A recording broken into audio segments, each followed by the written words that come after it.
กับบริซ้ำยังว่า3เดี๋ยวเท่านั้นแล้วกับแถวตะก้าเมืองไหนพี่น้องเขานางงามกับงามแต่แท้ป๊าดเขาหน้าหวานได้พี่น้องเอ้ยอันนี้นะโมเมนก้าได้งามแห้ง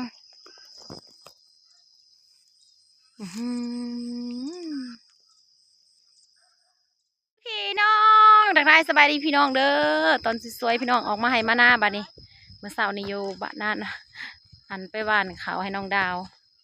ผักบนท่านแล้วบ้านพี่น้องตอนน่ะไปถ่ายอ้ายเพิ่นไทยตอนนี้กำลังลงมาทงไห้ทงนาจ้าพาคุณแม่มาเลาะชมเขาพี่น้องเดี๋ยวสาวสุนีกับสิพาพี่น้องเลาะส้มน้ำกันว่าเขาห้องงามซำใดเคี้ยวซำใดนะพี่น้องเนาะแม่พุ้ยอันนี้น่ะงามเซยได้เด้พุ้ยอีพ่อนะงามแต่กระย่างก็ตีสอบเดียวลงให้เดียวกระเคี้ยวคือกันได้มันก็ดีน่ะซื้อพุ้ยหมากแม่มาใส่อีกจักสอบหนึ่งมายอดใส่คุณแม่เลาะชมเขาเพิ่นเขาคุณแม่น่ะคืออยู่ในเล่าอีกเลยพี่น้องเอ้ยเขียวทุ่มอยู่ปาดแฮมแดดเบิ่งเด้อสิพาอันพี่น้องบ่ยากดอกมาที่3ให้นี่อ่ะเป็นตากล้องให้นี่ไอ้ห้อยคองอีแม่ขึ้นมาเจ้าน้ำมาเป็นกล้องให้เฮานี่ไอ้แม่เอาเนี่ยเก็บเอาเนี่ยนี่แม่เก็บเอาเนี่ยนี่ห้อยโขงกับนี่3มันห้อยโขงเป็นตากล้องให้ป้าจัดดีๆเด้อตั้งเลยเด้อไปผูกคือน้ำผิดมาลกผิดมองที่ผิดได้กล้องนะเปิดแล้วได้นะเดี๋ยวนี่จ้าเอามองนี่มองที่นี่กุ๊กกับไปเอาเนาะห้ามเอาน่ะ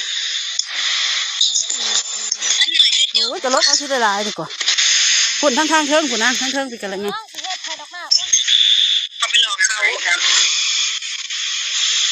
ว้าเข่านั่นก้าในทั้งเทิงหรือไปลบเอาทั้งเทิง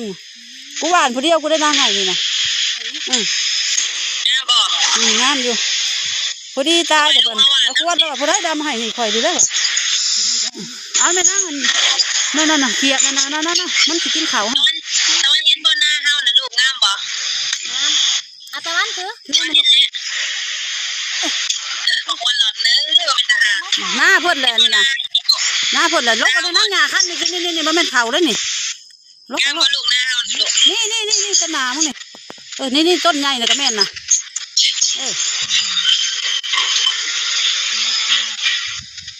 ดำนาไว้บอกว่าถ้าจิบไว้ขายใช่ดำนาสะพานจะนี่ดำนาหอยปั้นแต่ตะวันว่าเลยบ่ยากดอกซ้ำนี่นะแม่บ่มีมือถือมันก็ลกเอาชิ้นลายในทางกลางผมไป3ทาง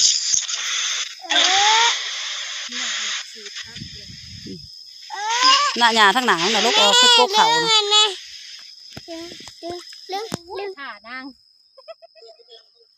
เห็นบ่เขานะเห็นบ่หยานะคือเขานะใบเนี่ยบีบนะอย่าเอาเท่านั้นหมูหันนะผู้ไปเอาอยู่เทิงผู้ตัวนี้นี่แถวนี่แถวกลางนี่งามเลยนะ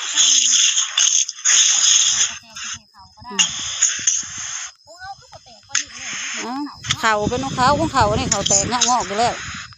เขานั้นมันกระสูงเนาะของมอฮัมกับขักไม่คู่ให้คู่คาดบ่มีแต่บอลน้ำทางเด้อมันน่ะ3เอา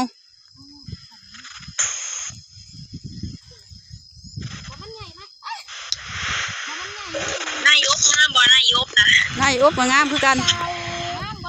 งามเบิดเขาละพี่คนดีเนาะหน้าลุงเชลี่ก็งามหน้าลุงเชลี่ก็งามเหรอเล่าเราอยู่แล้วแล้วเรานะ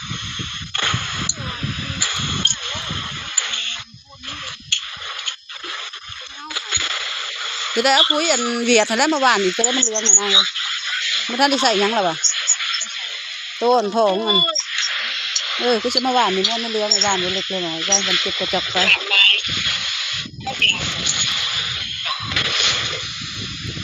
ลกที่แม่ยาตอนนั้นมือมันน่ะเงี้ยเขาเลย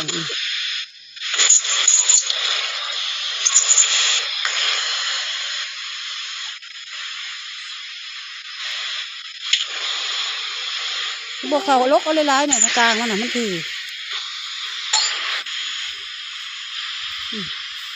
ดีเหรอบ้านไว้ที่แน่เขาไปลกชามบอกเราไว้ เพิ่นน่ะลกไปจนแป้ง จะมาดำใหม่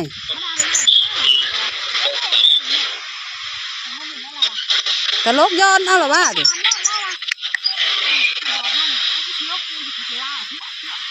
อืมนั่นลงไปยังนะบุ้งขึ้นไหมกินหมูแดงขึ้นเหยียบเข่าลูก ไปลงบอกว่าบอกอย่าลงด้วยลูก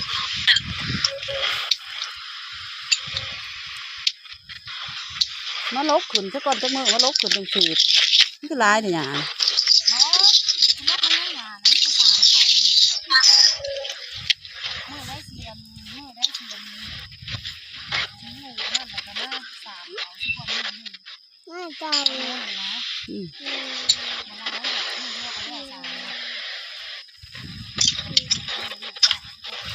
ถ้าบอกเยอะชามบอกเป็นกันนั่นท่าอีกท่าเยอะไปเยอะไปรับจ้างท่าอยู่ท่าอยู่แล้ว สบายนะหวานเอาจ้างว่ามีเงินจ้างเรายายว่า200,000ถูกไว้ กล้ากับพ่อกล้า เราเห็นเองใครยุ มาแต่2 บาทมาแต่2,000กล้านั่นกล้านะมาแต่ จังโลก 2,000 จังโลกอันนี้มั้ง โอ้ไฟท่านก็งามเลยนะสู สมัยตะกี้ใครยุ น้ำล้างมือก็เท่างามไว้เถอะนั่นน้ำล้างเหรอเขาลงมือก่อน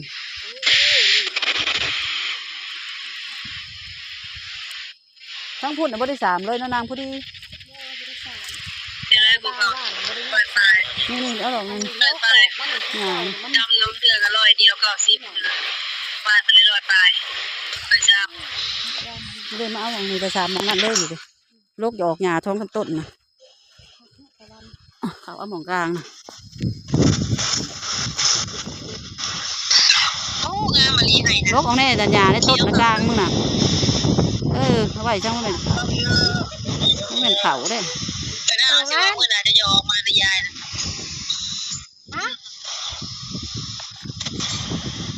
นี่ต้นหนามึงนี่นางหญ้าเขานะ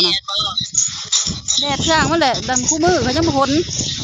แห้งมันในแดดนะ โอเคเพื่อนบ่หันเนาะ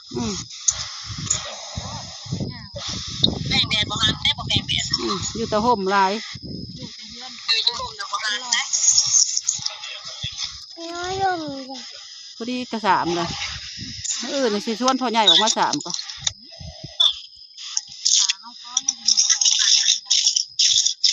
กูจะปวดได้กู มันต้องใช้เวลาเบิดมือหลายคนช่วยกัน ช่วยกัน คนหนึ่งลกคนหนึ่งสามบริญญาให้สิโดนยังไง พ่อใหญ่อยู่แล้วเฮ้ยเที่ยวไปเที่ยวมาพ่อใหญ่ให้กินตอนสิบ่เคยเบิ่งนั่นกับพ่อใหญ่ออกมานะเบิดเท่านั้นแล้วเราก็ได้สิไปสิล่ะลกที่แม่ยาต้นนาน่ะก็ใหญ่แท้นี่ต้นนามึงอีกนี่ เราเงินสั่ง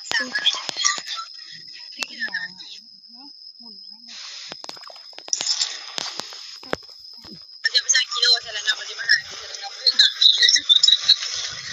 ให้ใหญ่ให้ใหญ่จะได้ลกแต่เทิงสิลงไป3แล้วนาง อุ้ยไปเบิ่งแม่ทางผุดไปลกเอาผุด มาแล้วทางโน้นพี่ไม่ให้นี่นะเบิ่งให้นี่สิลกแต่พี่ ถูก ขึ้นไปลกทางเทิงลงมา แท้นี่ที่แห้งนะ ดึงให้ผู้ลกผู้ดำ ไปลกต้องสาวหอยในซ้ายนี่ก็จะเป็นสายมันไม่ใช่คนโกง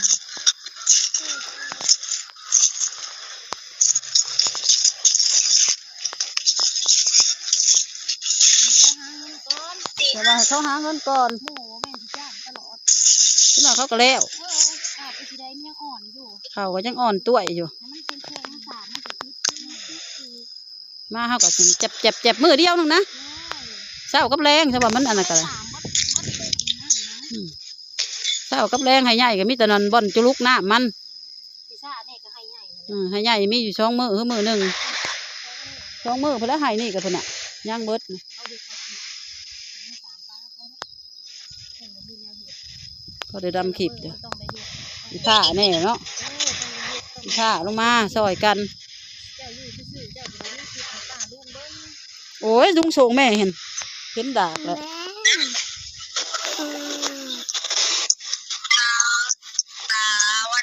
ตาวันอยู่ใช่ไหมเดี๋ยวทำเห็ดหยัง โอ้ยหญ้ากับพ่อมแตกเนาะ ไม่มาทำเห็ดหยัง มันเห็นยังยืนอยู่นี่แหละ ใช่เบิ่งเนี่ยสิได้ ไปอยู่ห้องไม้ไปลูก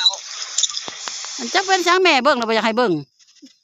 งามเนาะเขียวๆอุ้ยหญ้าในคณะน่ะงามแล้วมัวมาจูงเนี่ย แต่มันใหญ่ยาวๆจังว่าอันนั้นเอามาเกี่ยวเอาหญ้าก็ได้ หญ้างาม ถ่ายเอานางเอกแล้ววันสามเขา เว้ย แม่บ้านผู้เดียวได้นี่คือผู้ดีแท้ปะ ให้ฉันลูกข่อยดิ พูนยากไปอยู่ห่มพูนอยู่ห่มพูน ให้ลูกให้แน่ให้ลูกเหมือนตะวันน้อยให้แน่ มันจะให้ป้ามันถ่าย เต็มอยู่นั่นเสียงน่ะเขาป่าลุงเบิดเนาะ อืม ผู้นั้นว่าเป็นนางเอกนะ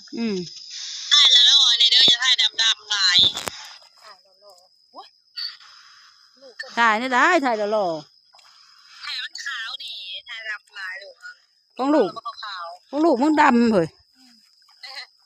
เดี๋ยวนั่ง2 ต้นเดี๋ยวมาเอานี่เด้อลูกมันน่ะหญ้าน่ะ2 ต้นมันใหญ่สูงหมดเลยโอ้ยสีกระลกถิ่มแน่ใหญ่ไรมันกับบ่ตาย เพื่อนออกฝั่งงาม อืม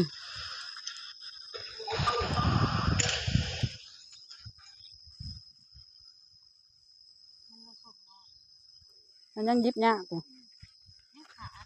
นี่ทั้งนี่นี่สิขึ้นมาลกเอาทั้งนี้แล้วนะเคยดำให้ใหญ่ทั้งเทิงนี่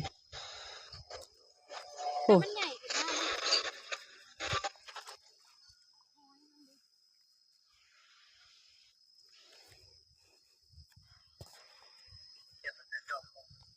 าก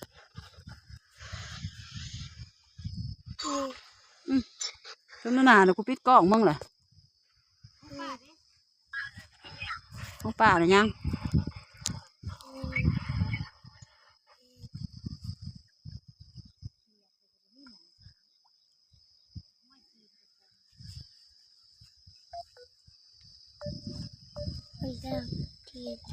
อย่าไปอย่าลงเลยลูกอย่าลงเลย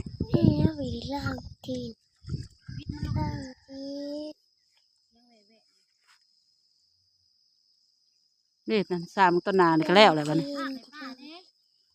ฝากให้ป้าบ่แล้วป้าลุงเอ้ยไปดำนาจนนั่นเด้อนั่งนักร้องเด้อดำนาตั้งแต่เช้าปานนี้เด้อนี่ป้าลุงเอ้ยดำนาซอยกันเด้อซอยอีป้าแทนในป้าปานนี้เด้อ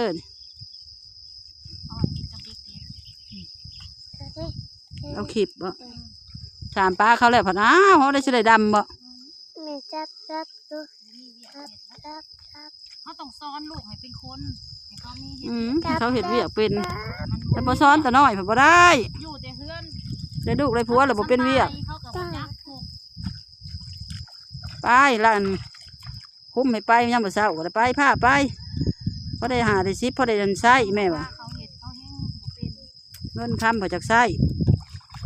เอาเนี่ยขอแต่พ่อแต่แม่ก็บ่ไหว้เด้เชื่อมาแต่ใส วันละ200,000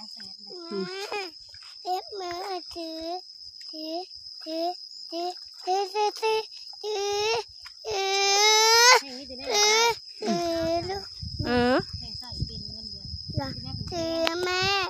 างสั่ง200,000 300,000 อย่าไปดึงมันได้ลูกมันสิขาดตัวได้แต่ตะผังไปได้แต่อันนั้นกระปูเห็นและเก็บเอาโลดกระปู อุ้ยนี่แต่ยังสั่งนี่ยายตอนนั้นน่ะหลายตอนเราลงมาถ่ายคลิปโอ้ เก็บเอาโลดไปได้นั่งเขาตัวนั้น เลาะไปชมไปเขากับเขาแต่หน้าอยู่น้ำไห้หน้านะ ไม่ได้ห่างสักดีไม่ได้ห่างสักดีบ้าบ่เขามาคุดเอาไปอัดหน้าจ้องไว้มองอัดหน้าแน่มองได้กระสีดำเบิดนี่ให้นี่นะว่าน้อยประจักพุยนะคะบ่ะไปย่างได้ดีลูกไผ่บานพุยให้บ่ไผ่บานพุยให้ ผู้ใหญ่ก็บางเยอะเด้อแถวนี่ เอ้าเฮามาแล้วไปแห้งเขาอันเฮ็ดน่ะดิ เยอะ ชุมเฮาไปใช้ก็ไปหาหมอแม่นบ่ แม่มาแล้วแต่บ่ชูบ้านเขา บ่แม่นชุมเฮาไปใช้ก็ อยากจังบ้านผู้หมอว่ะ หวานน้อยไปอย่าลกมันนะแม่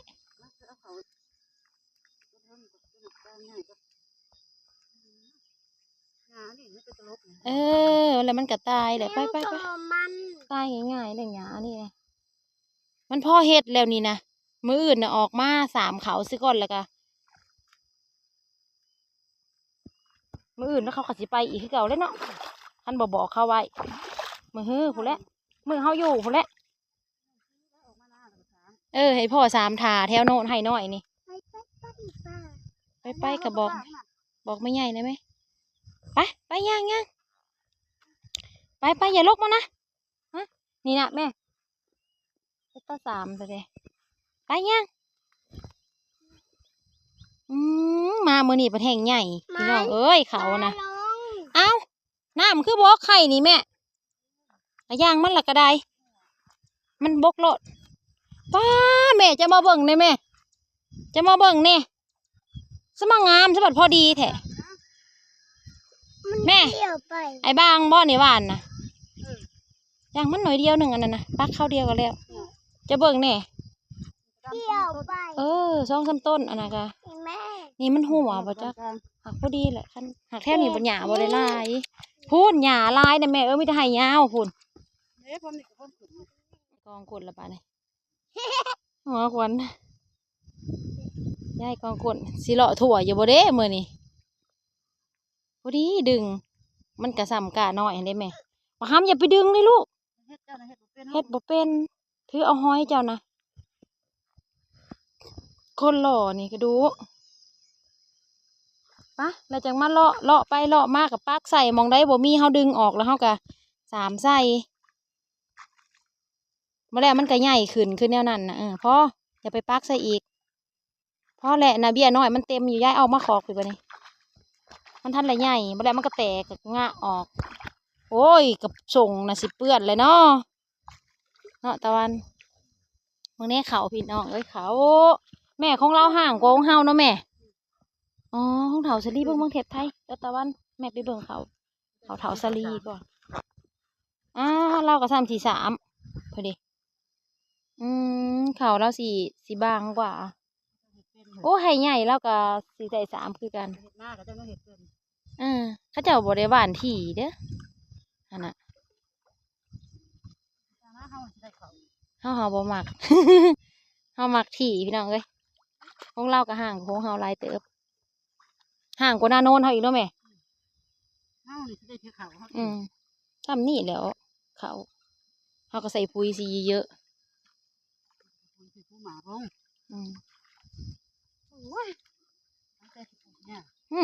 จะว่ามันง่ายปะพูดน้องเลยเพราะมีเนี่ยเราเห็นห่างมันขาดที่น่ะไปบัดนี้เขาเลาะคือที่เบิ่งแถวแหลมกับผู้มองไอ้บางว่านนะแม่บ่ได้3เลยแถวน่ะ